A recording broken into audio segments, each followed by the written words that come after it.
Bismillahirrahmanirrahim. Assalamualaikum warahmatullahi wabarakatuh. Pada video kali ini kita akan belajar tentang salah satu bab dalam struktur aljabar dalam teori grup, yaitu teorema Lagrange ya. Dalam teorema Lagrange ini nanti kita mungkin yang pertama akan fokus ke pembahasan mengenai coset terlebih dahulu gitu ya. Jadi nanti mungkin akan kita bagi dalam dua video. Yang pertama tentang coset dulu penjelasannya dan sifat-sifatnya, kemudian berikutnya tentang teorema Lagrange sendiri. Dan tidak ada salahnya kalau awal ini kita berdoa dulu supaya kita dimudahkan untuk memahami ilmu yang kita pelajari ya. Terus ini materi yang akan saya gunakan referensinya adalah dari bukunya D.S. Malik ya, judulnya Introduction to Abstract Algebra.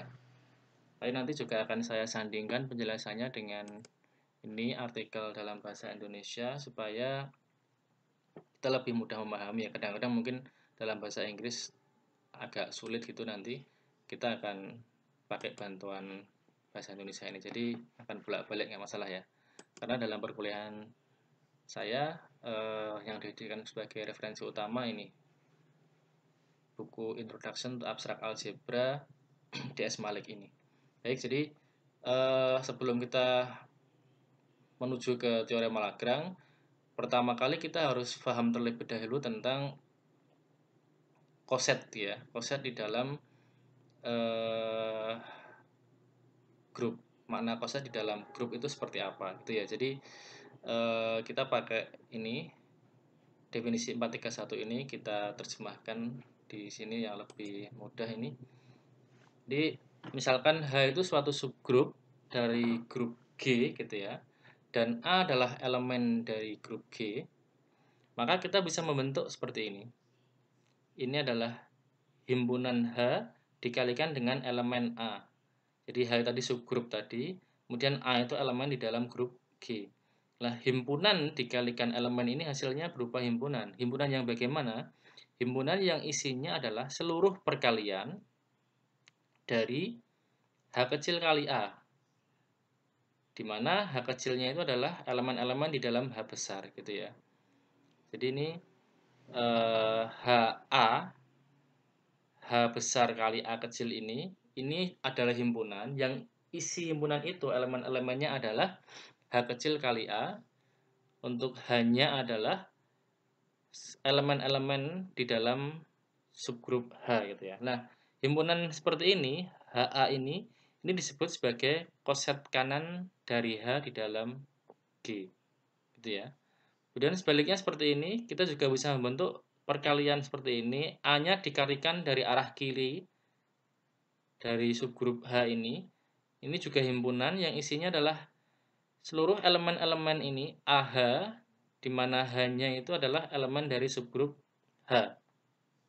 Lah yang seperti ini, kalau A-nya dikalikan dari arah kiri, ini disebut sebagai koset kiri dari H di dalam grup G gitu ya. Jadi untuk mengingat-ingat, koset kanan itu berarti elemen A-nya dikalikan dari arah kanan dari subgrup H ini. Kalau koset kiri, elemen A-nya dikalikan dari arah kiri dari subgrup H gitu ya. Nah, penjelasannya ini. Jadi H itu subgrup di dalam G gitu ya. Maka kalau dia subgrup pasti ada elemen E, identitas di dalam H. Jadi kalau subgrup itu kan berarti subhimpunan yang juga merupakan grup dari G. Kalau dia grup berarti dia juga harus memuat elemen identitas, dan elemen identitas dalam subgrup itu pasti elemen identitas yang sama dengan grupnya gitu kan kemarin. Nah, jadi kita juga bisa membentuk seperti ini. Koset HE ini, H dikalikan dengan identitasnya E, isinya adalah HE, di mana H elemen H besar. Nah, perhatikan H dikalikan identitas itu kan H itu sendiri. Berarti H kali E itu tidak lain adalah himpunan H itu sendiri. Juga EH itu tidak lain adalah himpunan H itu sendiri. Itu berarti H subgrup itu bisa kita pandang sebagai koset kanan atau koset kiri dari H itu sendiri, gitu maksudnya ya. Oke. Nah, kemudian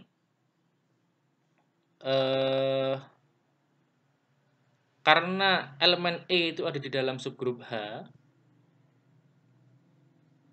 terus ini tadi kita ambil ini contoh koset kanan ini, HA ini, maka salah satu elemen di dalam himpunan HA ini adalah E dikali A. Jika hanya kecil itu kita ambil elemen identitas itu ya. Berarti setidaknya ada elemen A di dalam HA ini. Jadi minimal ada sebuah elemen A di dalam HA itu. Dan juga sebaliknya di koset kiri juga minimal ada elemen A di dalam AH itu. Artinya apa? Ini menjamin bahwa dalam koset kanan dan koset kiri itu minimal sekurang-kurangnya ada satu elemen yaitu A itu tadi. Gitu ya. Ini menjamin bahwa koset kiri dan koset kanan itu tidak mungkin berupa himpunan kosong, gitu ya.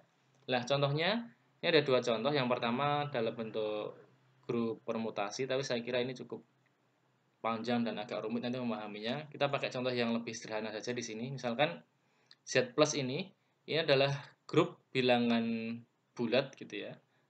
Grup bilangan bulat dengan operasi penjumlahan biasa. Nah, kita ambil subgrup ini. Subgrup M itu adalah 4Z. 4Z itu isinya Anda tahu 4 dikalikan N, di mana N-nya adalah elemen di dalam Z gitu ya. Berarti ada 4 kali 1, 4 kali 0, 4 kali min 1, 4 kali 2, 4 kali min 2. Jadi isinya 4Z atau subgrup M ini adalah ini. Min 12, min 8, min 4, 0, 4, 8, dan seterusnya. Ini mudah untuk dibuktikan bahwa dia merupakan suatu subgrup dari Z. Gitu ya. Karena seluruh NZ itu merupakan subgrup dari Z. Entah itu 2Z, 3Z, 4Z, 5Z, dan seterusnya. Semuanya adalah subgrup dari Z. Nah, kita akan mencoba membuat atau mengkonstruksi koset kanan gitu ya. Koset-koset kanan dari M, dari subgrup M tadi di dalam grup Z. Nah, perhatikan. Yang pertama kita tambah dengan elemen terkecil dulu. M plus 0. Nah, perhatikan di sini. HA ini maksudnya, ini di tengahnya ini ada operasi bintang ya, operasi yang mengikuti operasi grupnya. Jadi jangan dikira ini selalu operasi perkalian, tidak. Jadi ini operasinya antara H dengan A ini operasi mengikuti grupnya. Nah, di sini tadi kan grupnya grup bilangan bulat dengan operasi penjumlahan. Berarti HA tadi menjadi H plus A gitu ya. Nah, berarti di sini hanya tadi adalah subgrupnya adalah M di sini. A itu adalah elemen-elemen di dalam Z. Kita ambil elemen bukan terkecil ya, mungkin ini paling simpel ya, elemen netral di dalam Z ya, yaitu 0. Maka kita bentuk elemen koset pertama dulu yaitu M plus 0. Berarti 4 kali N plus 0, di mana N-nya elemen Z. Perhatikan di sini, kalau 4N plus 0, ini berarti kan seluruh dari himpunan ini adalah kelipatan 4 semua. Dan itu tidak lain adalah 4Z itu sendiri. Atau M itu sendiri ya. Nah, nanti M plus 0 ini akan sama dengan koset M plus 4, M plus 8, M plus min 4, M plus min 8, dan seterusnya. Jadi ini bilangan ini, himpunan ini, 4Z ini kalau Anda tambah dengan 4 semuanya, atau Anda tambah dengan 8 semuanya, atau Anda tambah dengan min 4 semuanya, atau Anda tambah dengan min 8 semuanya, nanti isinya akan sama saja, yaitu M itu sendiri, atau 4Z itu sendiri. Gitu ya. Kemudian koset yang kedua, M plus 1. Kita ambil elemen 1 di dalam Z. Gitu ya. M plus 1 berarti M tadi kan 4Z. Jadi 4N plus 1 di mana N-nya elemen Z. Nah, 4N itu kan tadi ya. 0, 4, min 4, 8, min 8, dan seterusnya. Kalau kita tambah 1 untuk ini. Kemudian ini kalau kita tambah 1 semua, maka elemen-elemennya adalah ini. Nanti di sini min 11, min 7, min 3, 1, 5, 9, berapa lagi? 13, dan seterusnya. itu akan sama dengan M, himpunan tadi, himpunan M ini Anda tambahkan dengan 5 semua, pasti isinya juga ini juga elemen-elemennya. Atau Anda tambah dengan min 3, elemen-elemennya juga ini semua. Atau Anda tambah dengan 9 gitu, elemennya juga akan jadi ini semuanya. Jadi ini adalah koset yang kedua, M plus 1. Kemudian yang ketiga berikutnya adalah M plus 2. Ini adalah 4N plus 2, di mana N-nya elemen bilangan Z. Maka seluruh himpunan elemen-elemen dalam himpunan M ini, 4Z ini Anda tambahkan dengan 2. Maka akan menjadi ini 2, 6, 10, 14, dan seterusnya. Ke kiri min 2, min 6, kemudian min 10, min 14, dan seterusnya. Lah, himpunan ini ternyata akan sama dengan M kalau kita tambahkan dengan 6. Isinya juga akan tadi 2, min 2, 6, min 6, 10, gitu ya, 14, dan seterusnya. Atau kita tambah dengan min 2, isinya juga sama. Min 10, min 6, min 2, 2, 6, 10, dan seterusnya. Artinya koset M plus 2 itu sama dengan koset M plus min 2 sama dengan M plus 6, dan seterusnya. Kemudian berikutnya adalah M plus 3. Koset M plus 3 ini 4N plus 3, di mana N elemen Z. Jadi elemen-elemennya adalah ini. Elemen-elemen dari 4Z tadi kita tambahkan dengan 3, hasilnya ini. 3, 7, 11, dan seterusnya. Ke arah kiri min 1, min 5, min 9, dan seterusnya. Itu akan sama dengan himpunan M kalau kita tambah min 1, atau kita tambah dengan 7, atau kita tambah dengan 11, itu akan sama saja. Artinya koset M plus 3 itu akan sama dengan koset M plus min 1, dan seterusnya. Gitu ya. Jadi ada berapa ini koset yang berbeda di dalam Z? Ada 4. Kenapa loh Pak? Ya nggak diteruskan M plus 4 lah. Kalau ini kita tambah jadi teruskan M plus 4, ternyata M plus 4 akan balik ke sini lagi. Sama dengan koset yang pertama tadi. Terus M plus 5. M plus 5 ternyata sama dengan koset yang kedua ini. Atau mundur ke belakang. M-1. M-1 ternyata sama dengan koset M plus 3 ini. Jadi selain ini ternyata sama dengan salah satu di antara mereka. Artinya cuma ada 4 koset yang berbeda, yaitu M itu sendiri, yang peroleh dari M plus 0 tadi, kemudian M plus 1, M plus 2, dan M plus 3. Gitu ya. Jadi itu koset-koset kanannya. Nanti dengan cara yang sama kita bisa membentuk koset-koset kiri, yaitu 0 plus M, 1 plus M, 2 plus M, 3 plus M akan sama. Dan kebetulan ini Z ini adalah grup yang komutatif ya. Penjumlahan bilangan bulat itu kan boleh berlaku komutatif.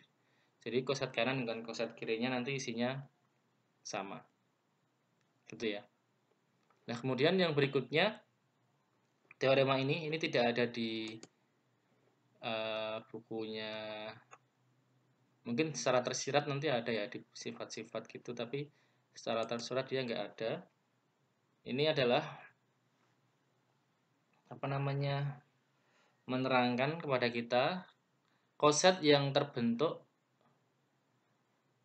oleh suatu elemen yang berada di dalam subgrupnya itu, maka dia akan menjadi subgrup itu sendiri. Jadi jika H itu subgrup dari G, maka untuk setiap A elemen G berlaku ini nanti. Perhatikan fokus yang belakang ini. A itu elemen H jika dan hanya jika HA sama dengan H. Atau ini juga boleh koset kiri ya, AH sama dengan H.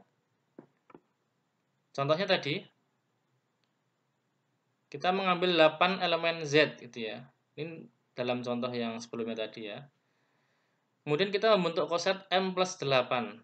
Ternyata M plus 8 itu, M tadi kan 4Z ya, isinya min 12, min 8, min 4, 0, 4, 8, 12, dan seterusnya. Nah, itu ternyata 4Z itu sendiri, sama dengan M itu sendiri.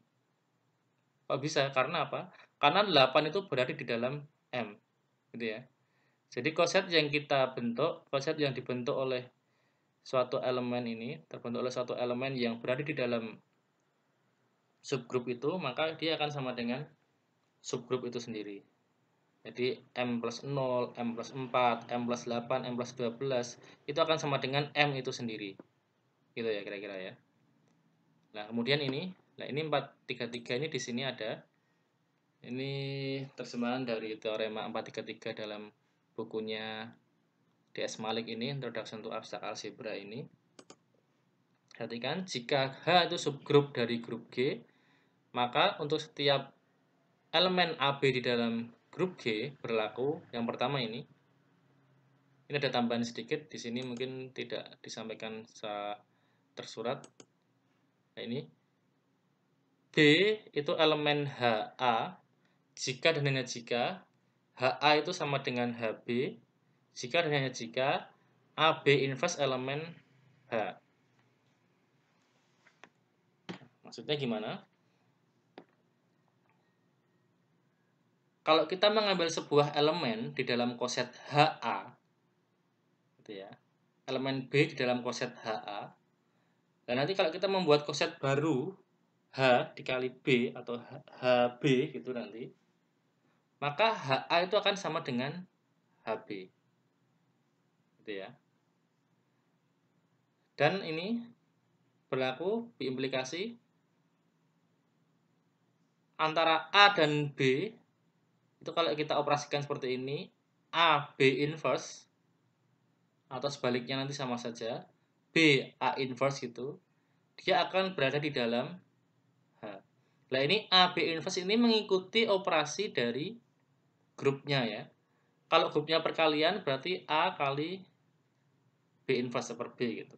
Kalau grupnya penjumlahan berarti A B inverse itu maknanya A min B gitu ya.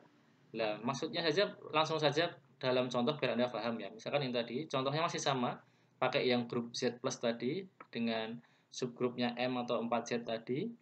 Kita ambil misalkan koset M plus 1 ya. M plus 1 tadi kan 4N plus 1, isinya kan ini tadi. Min 7, min 3, 1, 5, 9, dan seterusnya. Dia merupakan salah satu koset kanan dari grup Z plus. Kemudian kita mengambil 5Z gitu ya. 5 itu kan elemen di dalam Z, kita membentuk koset kanan dari ini M plus 5 tadi. M plus 5 itu isinya apa? Ternyata M plus 5, M-nya 4Z ditambah 5, min 11, min 7, min 3, 1, 5, 9, 14, dan seterusnya. Nah, ternyata ini kan sama saja dengan ini. Sama. Berarti sama dengan M plus 1 itu sendiri. Kenapa? Ya karena 5 yang kita ambil untuk membentuk koset yang baru tadi, ternyata 5 itu berada di dalam M plus 1. Jadi kalau kita mengambil elemen di sini, 5, berada di dalam M plus 1, kemudian kita membentuk koset dari 5, dia akan sama dengan M plus 1 itu sendiri. Terus kita mengambil koset ini, 9, itu misalkan, 9, M plus 9 akan sama dengan M plus 1 itu sendiri lagi. Gitu ya. Kemudian berikutnya tadi, M plus 5 kan sama dengan M plus 1. Gitu ya. Ini tidak bisa seperti Anda melakukan penyelesaian dengan cara persamaan linear misalkan gitu. Coret M-nya itu nggak bisa. M itu bukan bilangan. M itu subgrup ya, dia himpunan. Nah, kalau ini dicoret ya kacau ini. Jadi M coret itu hilang jadi 5 sama dengan 1 yaitu kontradiksi lah. Maka sifatnya di sini tadi. Jadi kalau koset HA sama dengan koset HB itu artinya AB inverse berada di dalam H. Maka di sini tadi koset M plus 5 sama dengan koset M plus 1 itu artinya 5 plus 1 inverse berarti 5 min 1 itu berada di dalam M gitu ya. Atau 1 min 5 itu berada di dalam M dalam subgrupnya. 1 min 5 kan 4, min 4 ya. Min 4 itu kan elemen 4Z. Atau 5 min 1. Yang min 1 kan 4, juga berada di dalam 4Z. Jadi itu makna sama dengan dalam koset. Jadi hati-hati ya. Banyak yang sering salah. Dua koset sama itu artinya bukan berarti 5 sama dengan 1, bukan. Tapi koset M plus 5 sama dengan M plus 1, itu artinya adalah 5 min 1 itu berada di dalam M. Terus sebaliknya 1 min 5 itu berada di dalam M. Gitu ya. Itu terkait dengan kesamaan dua koset. Nah, berikutnya kita akan memahami definisi dua elemen yang kongruen. Jadi misalkan H itu subgrup dari G dan A, B itu elemen dari G, maka A dikatakan kongruen dengan B modulo H jika dan hanya jika A, B inverse itu elemen H. Nah, ini mirip dengan yang sebelumnya tadi ya. Jadi ini dikatakan kongruen. Jadi perhatikan 1 min 5 elemen M. Ini kan berarti 1 plus 5 inverse ya. Jadi A, B inverse itu mengikuti operasi grupnya. Sekali lagi, kalau ada bentuk seperti ini dalam catatan, dalam referensi itu, kalau grupnya grup tidak disebutkan operasinya, operasinya umum, maka nanti operasi antara A dan B inverse seperti ini mengikuti operasi grupnya. Jadi ini contohnya tadi 1 min 5 elemen M, berarti antara 1 dengan 5 itu saling kongruen dalam modulo M. Nah, atau ini lebih lengkapnya di sini. Contoh lain lagi adalah masih dalam grup Z tadi dengan subgrupnya adalah M atau 4Z tadi, maka 0 itu kongruen dengan 4. Karena 0 min 4 atau 4 min 0 itu hasilnya sama-sama di dalam 4Z. 0 min 8 atau 8 min 0 hasilnya sama-sama di dalam 4Z. 1 min 5 atau 5 min 1 hasilnya juga di dalam 4Z. 2 min 6 atau 6 min 2 hasilnya di dalam 4Z. 3 min 11 atau 11 min 3 hasilnya juga di dalam 4Z. Jadi ini masing-masing disebut saling kongruen. 3 kongruen dengan 11 modulo 4Z dan seterusnya nanti ya. Nah, ini yang terakhir mungkin terkait dengan penjelasan di koset ini. Misalkan H subgrup dari G, maka banyaknya koset kiri atau koset kanan yang berbeda dari H di grup G disebut dengan indeks dari H di G, dinotasikan dengan G.2H. Ini di sini juga definisi 439 ya nanti ya. Di dalam punya DS Malik ini. Ini penjelasannya saya artikan di sini. Sorry, saya terjemahkan di sini. Misalkan H itu subgrup dari G, maka banyaknya koset kiri atau koset kanan yang berbeda dari H di dalam grup G disebut dengan indeks H di G. Masih menggunakan contoh yang tadi, grupnya Z plus dengan subgrupnya adalah M yang 4Z tadi ya, M yang sama dengan 4Z tadi. Tadi kalau kita kembali ke penjelasan di awal tadi, ada berapa kosetnya yang terbentuk tadi? Ada 4 kan? Ada 4 koset yang berbeda tadi. Coba kita kembali ke atas ini tadi, yaitu M atau M plus 0, kemudian M plus 1, M plus 2, dan M plus 3. Nah, koset-koset yang lain ini sama dengan keempatnya tadi. M plus 4, M plus 8 sama dengan M.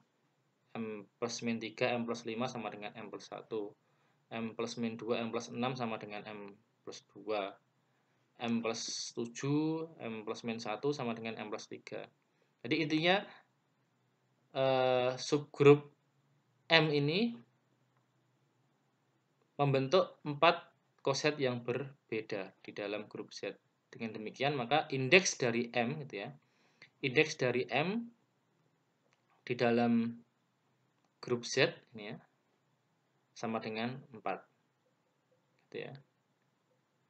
Jadi, indeks dari subgrup M di dalam grup Z sama dengan 4. Ditulis ini Z titik M sama dengan 4.